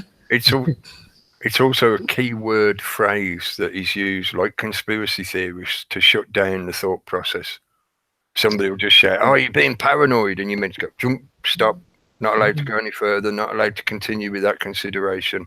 Really, on a psychological level, paranoia is like it's not exactly a misnomer, but it's more of a subtitle because really what you're talking about is obsessive thinking. Yeah, because that's all paranoia is. You had a little spark of fear. Maybe you heard a noise outside, or like that girl, you thought, oh, if I say something and that guy freaks out, I better not talk while I'm going past him. It's fear of something in your environment. The paranoia is the element of when you take that little fear, and the fear is not addressed in the sense of you answering the question, like go and open the door and look outside, is there anything there? No. Question, answer, fear alleviated. No, instead you just take the fear and obsess on it. So it's about obsessive thinking. Yeah, but the word itself now has become another one of those keyword phrases that just gets thrown at you. Oh, you're just paranoid. Yeah? Again, sorry. like the example I used earlier, yeah. Mm. My depression, my paranoia did not cause 9/11 to happen. So the claim, this is why I've got somewhat agitated about getting this point across. Those people that dismiss everything as being just some kind of mental health problem, i.e. you're depressed, you're paranoid, you're ODD, you're whatever, the reason you're looking at this information or talking about this stuff is because you suffer from some kind of mental health problem. Whose agenda does that kind of response work for? The establishment, who keeps telling the public that anyone that mentions 9/11 or 7/7 or asks questions about paedophilia in government and government corruption, oh, they're just mentally unwell. They're mentally ill. So therefore you can just discount everything they say. And now depression and paranoia and everything, it's just another key phrase to do that. It's as good as saying you're just a conspiracy theorist. Well, it's funny because you mentioned pockets of the future before, Gary, and there was one he put up about a movie that was out, which passed me by, this film in 1997, where Mel Gibson and Julie Roberts, called Conspiracy Theory. Yeah. If you've seen that movie, he did show clips. He talked about it for about half an hour, and he showed a few little clips. And it was the same time that The Matrix was out. I'm sure it was that same year. Was it Just before. Just before, okay. But those were the sort of themes coming out. You've got that, and interesting when he showed the clips of him chatting in the taxi because he's a taxi driver and blah blah blah. It just sounded like someone 10 years later speaking about stuff online about fluoride or about what they're doing or the conspiracy or the New World Order and all the rest of it. Yeah. And I thought, wow, that was like, this is what they're doing. They're pre-programming you for what's coming. And they're also building in all that. I haven't seen the film, so I don't know how it goes, but go on. Yeah, it's worth watching, I'd say, because at one point he's literally like, he's telling you that there's going to be people out there putting out shit. He's talking to some guy in his taxi and he's saying, oh man, yeah, I've heard the lizard and flat earth shit. Oh man, that's just a distraction. And I'm thinking, whoa, because almost every conspiracy he talks about is pretty spot on. Yeah. And he even goes into, whoa. Yeah, and this is in 97, like I say, and I wasn't even have a computer then in 97. I'm convinced that it's a big reason why he got shunted out of Hollywood. Yeah, because he put in a lot of information in that movie that a lot of people didn't want out in the general populace. Yes. And by his sheer weight of celebrity, he got that movie out there. You know what I think? I think he got drunk one night with one of these high-level Masons and they fucking talked too much. Probably. They did what? They put fluoride in the water, and he was just aghast that people were doing this to their fellow man. Yeah. I remember I watched it at the time when it came out. We watched it on video when it came out. Yeah, so it was like 6 months or whatever after the cinema release. Yeah, and I've sort of talked about this kind of stuff before in the past, but because people ask that kind of, it's become a bit of a cliche question of when did you wake up? What was the thing that woke you up, kind of thing. It's like, it's not really one thing, is it? When you think it through, it's more than just one thing. But I can remember watching it at the time and saying to my group of friends, 90% of what he talks about in this movie is true. Because by then I'd spent 3-4 years having the internet, like I mentioned the other week. Yeah, back then the internet was very open in terms of what information you could get access to. Yeah, And I mentioned, I think, was it last week or the week before, whatever, and I said about there seemed to be this element of them preparing the ground for what's going on now. Approximately a 10-year gap to what started to happen around 2012, 2010, 2012.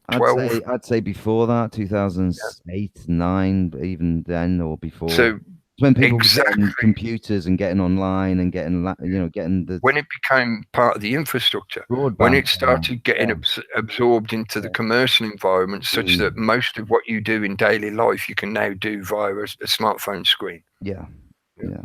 Once it started doing that, was what they were after, that social media ministry of truth encapsulation to entrap people into. Yeah. But I can remember saying to a lot of my friends at the time, like, most of what he's saying in this movie is true. And they were, oh, you're just a conspiracy theorist, you're just a conspiracy theorist, all that kind of shit. And then, of course, we had the Matrix movies and then 9/11 and blah, blah, blah. But I remember watching it at the time and thinking, wow, man, I'm glad that this kind of stuff's getting out into the public, information that I've had a little bit of an interest in for years prior to that. But when I saw the movie, it was like, yeah, man, fucking spot on, brilliant way. Well, now, sorry, it's my main point, sorry, I know I'm waffling, but now I look at that situation and I can see how they, like I said, prepared the ground. They put a lot of the seeds of what became a conspiracy culture that was propagated via the internet medium, because the internet medium allowed free movement of information. Yeah. So a lot of this stuff that used to be hidden, occulted knowledge or information just got massively disseminated. Yeah. But what it made me think about, because I did listen to his video when he talked about it, what it did make me think of, though, was, well, if that was true for 10 years ago, think 10 years into the future. What is the stuff that they're making trendy and popular now that, in the same way as that kind of movie, that movie did okay at the time it came out. Yeah, it was quite well received. It wasn't exactly a major blockbuster, but it did all right. Well, it had Mel Gibson in it, so it was going to have that Julia draw. Roberts, who at the time, they were big celebs. Yeah, they were the Hollywood stars, weren't they, of the day? So you think, what are they pumping out now? What is that preparing the people now for 10 years' time? And it made me think about how the majority of stuff now is about AI, robotics, genetic mutants or superpowers, stuff like that, and time travelers as well. You could probably add in there. Yeah. But does that mean that in 10 years' time, that's going to be a lot of what's going back? That's the level of confusion is going to be like, it just makes me think of the way the environment is presented in the original Blade Runner, where most people have got not the slightest fucking inkling of all the complexities of shit that's going on, because they're surrounded by a chaos of information and possibility. Yeah, exactly. Who do they turn to? The Ministry of Truth. What was that song I heard? Endless possibilities. It's like, this is what it's like. It's like, but you're actually doing nothing. You're just, like you say, lost in this whole, myriad of shit and whatever. And you're taken away from yourself, especially when you put your VR goggles on.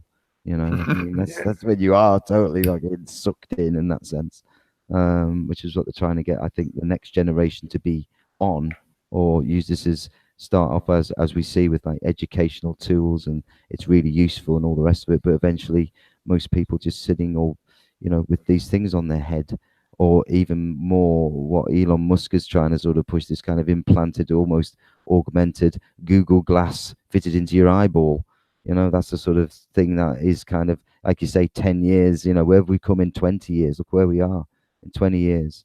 With the Google will know what you want before you even know you want it. Yeah. And like I say, we're old enough and remember a time without it. And we know how this has all come about. We lived through it and we're living through it now. That's a good connection back to the title and the whole point of this rambling tonight. Just eye fixation. Don't be stuck just in one sense, and in the sense of the kaleidoscope that they project at us. There's a hell of a lot more to life and a lot more going on in the world than just what you see on a screen and the way they present their Oh, yeah. propaganda bullshit. Try to take time out, because that's something that people haven't known or remembered how to do properly for ages. You know, even when they go on holiday, they don't stop. They're not prepared to stop. Yeah. Yeah. And I mean that's part of it. Being surrounded by this stuff all the time and not connecting. They don't want you to ever connect. You know, that was Guy Debord's thing. You know, people worked in factories on production line so that they can afford the money to spend it on an entertainment that somebody else is going to provide on some form of, entertainment production line. But you never stop. You never come out of the machine. Yep. Yeah, you're always working for it, or it's entertaining you, Yeah. keeping you occupied. You know, a day in the countryside, yeah, doing nothing can be just.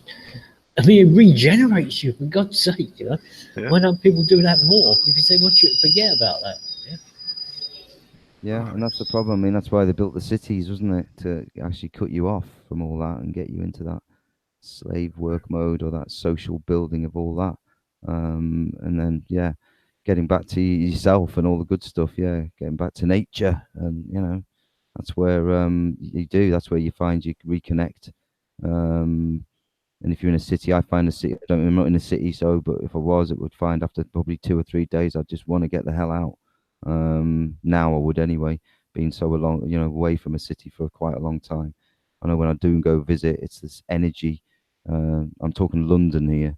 It's probably the most fucking audible one you can go to in a sense of its toxic air, and it's just, the way everything is down there, and it's just it's not a great place energetically wise. It's just awful. So after a few days there, I'm really want to just get out of that zone, out of it. And when you're sort of coming out of it, you can feel you're coming away, and it feels much better, you're leaving that place. Yeah. So no, for me, I think people lose that connection. They're trying to give a virtual reality of that connection. That's the downside. That's where you're losing out. I think the internet has taken away a lot of things we would have done, especially growing up, and the things we learned, the things we had to do because we didn't have an entertainment gadget in front of us or whatever it was to pacify us for whatever time. That's what's taken in the over. good old days. Yeah, I mean, we had to actually go and think and do stuff and maybe play with our mates, kick a ball about, or whatever we did. So that sort of it has changed things massively when it comes to, I'd say cognitive growth and stuff like that, where you would learn skills or learn things, and people would argue and say, oh, you can learn that online and you can get lots of good information. Well, yeah, you can, but then you have to put that into some sort of experience or go and do it or learn it. And you can't beat experience. You have to go and do these things, and the internet is got a lot of people who are very smart but then with not very much experience of anything. So there's a kind of imbalance there, and that connection back to nature kind of rebalances that to a degree in people. That's why it's important. I think that's why we've seen maybe a rise in people with camper vans and going away more, in the summer in this country rather than going abroad. There's been more of that happening. Austerity is probably part of that. Yeah, that's part of it as well. Yes, want to spend the money to go on a big holiday or people whatever. are skint because of the, we're 10 years on, aren't we? And we're still in that, skint mode. So that's driven some of it. But I think when people do it, they get more out of it. Generally they'll get more. Obviously, if it's not pissing down with rain all the time, but as long as you got a decent shelter, it don't matter if it's raining or whatever. For the odd people that would put them off, but at the end of the day, embrace every season, embrace embrace what's around you. It's about getting back to that kind of thinking in yourself, and not sort of getting sucked into the, I don't know, the gadget world and the falseness of what they're trying to. The fake light. Fake light. The fake mirror. Electrically produced light. Yeah. Sunlight. I know we're coming into winter, but it's there's still going to be sunlight. It's all good to get out. Just got to wear the right clothing. That's all. Especially in this country in the winter. Yeah, it'll be Samhain soon enough as well. Yeah, and if that falls, I'm sure that falls on the reality chat on a Wednesday evening. I'm sure it is. Does it? I think it does. I'll have to check my calendar. It'd be good if it does, because we can do a little. Yeah, it does. Yeah, 31st is on a Wednesday. Yeah. There you go. Okay, cool. I just noticed we lost Gary. He's Oh. obviously had to go because we shut in They the shut internet early. cafe. They shut early tonight then, because normally he's been on a good 20 Yeah, minutes. normally they allow him a little extra, but he said, I'm pretty sure he said they're supposed to shut at like 11:30, but they sort of let him drag it over a little bit.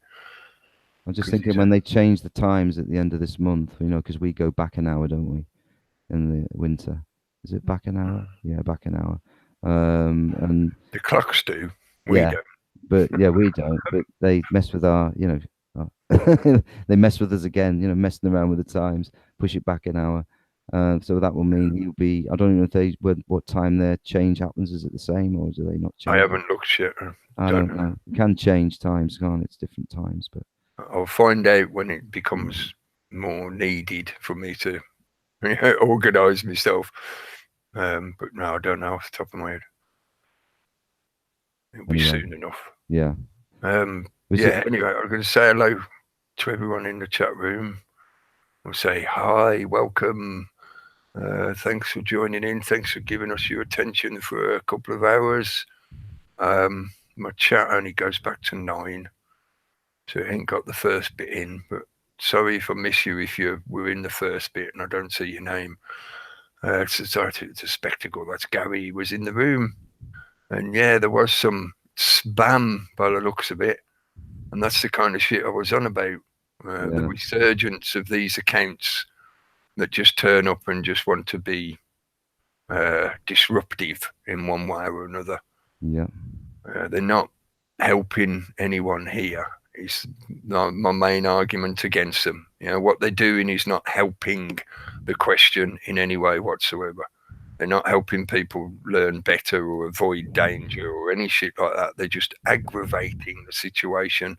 And if anything, most of the time, even if they're doing it unwittingly, they are serving the narrative, they're serving the script of the status quo. So they're reinforcing the bullshit. So, yeah. I care about everybody in general, you know, that kind of generalized brotherhood of man love kind of thing, yeah. And I don't mean the band. But when it comes to people that just have those kind of attitudes, I ain't got the time for them. If all they want to do is implode, then go and implode somewhere and stop dragging everybody else down with you. But anyway, yeah, I'll bypass all the spam messages. Gas mask, hello, mate. Hope you're all right. And Fady Poo's in there as well, hello. Yeah, easier to feed your negative emotions and nurture the positive ones. Yeah, very true. Alan McVicker, hello. Yeah, don't play the political theatre. And Helicopter Pad, hello. He's third eye, he's on his todger. Yeah, that's very true. Yeah, don't be deceived by what you see through that eyeball. Beware the one-eyed snake, isn't it? Yeah. It's a snake. Hello, mate. And Dot, the artist formerly known as a non-violent extremist. Hello. Cardini, I said Cardini, hello. Scrolling down. Man, there was a lot of spam. I saw that with bits flicking up like as we were going, but I carried on doing what I was doing, so I didn't realise there was that much spam. I did put a spam alert in the chat before. I don't know if you saw that. So. Blazing stars, hello, mate. Why does he have all those bandages on, or are they a nappy? Good question. Hugh McMahon, hello. An essay, hello. Tarot card number 16, the trump card. Crowley, there's an eye behind the triangle eye. Oh, right, okay. It must be a particular deck. There are various decks of tarots where the symbology is slightly different. But, said hello to you. Hello. Gareth, hello. Greetings. I don't like missing people out. That's the thing. Say hello to Cardini. He's just yes, I did. I just saw him there. Minty B, hello. An Age of Crocodilia, Kardashian Man. Yeah. Oh, I think that's when I was ranting about Kanye crap. And Paula B, hello. I know this is sort of like a lot of empty air where you just have the sound of your own thoughts rattling around to keep you entertained while you're waiting for me to say something else. Calling out people's names in the chat room like it's some kind of cult. You're all in a cult because I mentioned you live on air. Oh no, run away, run and hide. Well, before you run away and hide, you've got to sign over all your property to me because, you know, that's what happens in a cult, isn't it? So, I'm being meowed. Linda Cloud, hello. I'm glad you joined us. Welcome. And Manos Mul, hello, hello. The view of Gnosticism perhaps requires revision. Yeah, I agree with you. I think rather than revision, I'd say it's been polluted by other shit. That's the part of the problem. And Critical Observer, hello, hello. Turn off the box, yeah. Turn off your television set and go and do something less boring instead. And I think, yeah, I'll scroll right down to the bottom. Hopefully I haven't missed you. If I have missed you, sorry, and have a general hello. James Owen, hello, mate. You just sneaked in at the bottom there. Cool. At the last minute when I was scrolling the chat down. Yes, so back again. I'm distracting myself now because I've waffled. I've done me rambling and I've been doing me smoking, so I'm starting to waffle now. So it's the right time to say thank you very much. And I'll click an end to it. Thanks for joining us, folks. Cheers, Cookie. Thank you. Peter will be on the Reality Chat channel on Wednesday. Yep. Tomorrow, I think I mentioned earlier, Raconton the News will be on tomorrow. What exactly or who they're having on, I don't know. They mentioned asking me, but I haven't heard from them yet, so I don't know if anything's happening on that front yet. We'll see. But they'll be on, I reckon, doing something. And then Saturday, Steve will be on with the mystery show. And as I've said many times before, there's plenty of other versions, brands, types available out there, folks. You know, you keep looking and you keep listening and thinking and communicating and keep getting on with stuff. Yeah, okay. I think that's enough. Thanks again. Take care, folks. Thanks for joining in. Click the button.